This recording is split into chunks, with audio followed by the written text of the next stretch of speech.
made 30 copies, so if you just turn them down, there's probably enough for people on the guest section as well.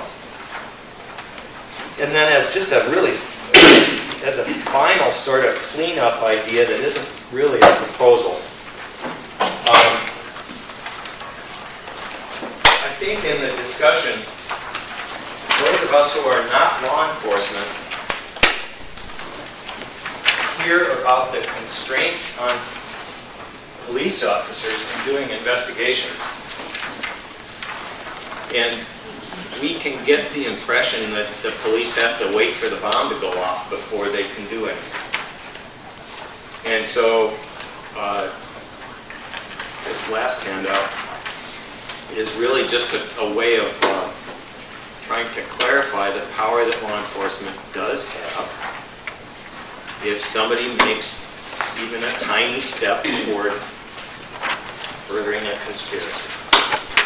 So if I and somebody else say, let's break the law, and we take the tiniest step toward breaking the law, that's a conspiracy that can be investigated as an active criminal matter. And I looked at the Smith warrant that was used by the folks in Ramsey County prior to the RNC. It was a great example of all these very concrete steps. I mean, making caltrops. I had no idea what a caltrop was. I had to look it up on Google.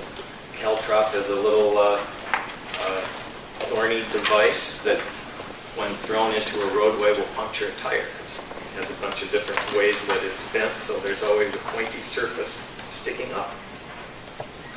People in the Smith warrant had made caltrops. Well, that's a lot more than just a tiny step toward a criminal conspiracy.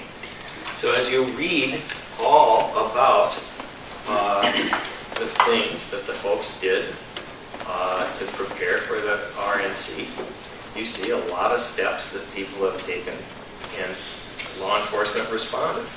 And so that's what this memo is about, is the power that exists for law enforcement to take concrete steps to investigate conspiracies. Now, does that work with the Unabomber who worked alone? No, it doesn't. So there's a hole in that concept. But we just need to know that this power is available to law enforcement.